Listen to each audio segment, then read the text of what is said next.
반짝반짝 이쁜 부산 앞바다. 그런데 바다보다 더 반짝이는 게 있다? 2021년 3월 22일 대법원은 부산 해운대구 우동 한 아파트 주민 50명이 해운대 아이파크 시공사 HDC 현대산업개발을 상대로 낸 손해배상 소송 상고심에서 원고 일부 승소 판결을 한 원심을 확정했습니다. 주민 34명에게 재산가치 하락과 위자료 명목으로 1인당 132만원에서 678만원씩 총 2억 100만원을 배상하라고 판결한 것인데요. 대체 이게 어떻게 된 일일까요? 부산에 살면 누구나 한 번쯤 가봤을 해운대. 통유리로 감싸져 외관이 반들반들한 건물이 많은데 마치 미래도시에 와 있는 착각마저 듭니다. 그중 아이파크는 해운대를 대표하는 통유리 건물 중 하나입니다. 그런데 해가 뜨면 이 건물 때문에 고통을 받는 사람들이 있다고 합니다. 외관 유리벽에서 튕겨져 나오는 햇빛 때문에 눈을 뜰 수조차 없는 맞은편 아파트 주민들입니다. 참다 못한 주민들은 2009년 아이파크 시공사를 상대로 소송을 제기했습니다.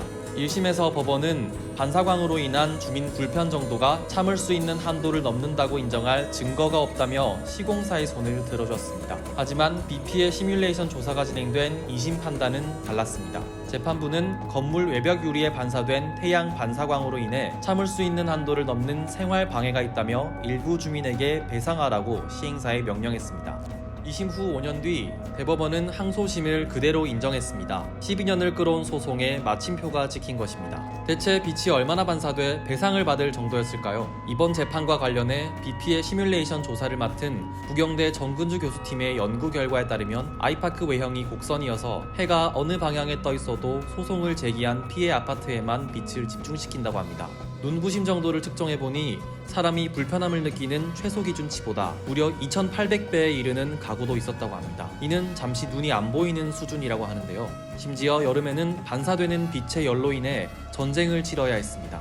특히 이제 그 곡면 이런 것을 좀 이제 많이 적용을 하다 보니까 태양의 방위각이 바뀌는데도 불구하고 그런 반사가 지속되는 그런 문제를 낳고 있는 거죠.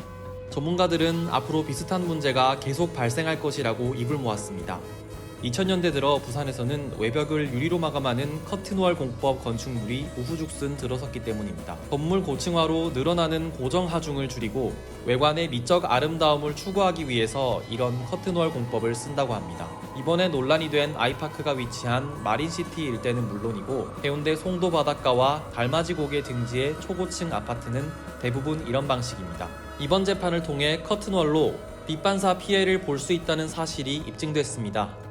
문제는 피해를 줄이기 위해 빛반사를 줄이는 확산형 필름을 부착한다고 해도 일시적인 해결만 가능하고 관련 피해 구제 제도 자체도 아예 없다는 것입니다. 이제 그런 확산형 필름을 이제 건물 외벽에 붙일 수가 있는데 이것은 어떤 문제를 이야기하냐면은 이제 첫째 내구성이 문제가 있을 수 있고 두 번째로는 이제 그런 필름을 붙이면은 건물 내부에서 외부를 이렇게 바라보는 그 투시성이 저해될 수 있다 하는 이런 관점에서 굉장히 조심스럽다 이렇게 볼 수 있습니다. 그게 항구적인 대책이 그래서 될 수가 없다.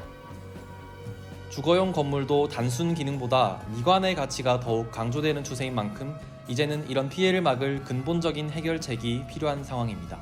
앞으로는 이웃 주민들의 주거의 평온과 쾌적한 주거 생활을 방해하는 과도한 햇빛 반사광이 발생하지 않도록 건축 허가와 심의회 안에서 입법적이고 행정적인 보완 조치들이 이루어져야 할 것으로 보이고 또 그렇게 될 것으로 보입니다.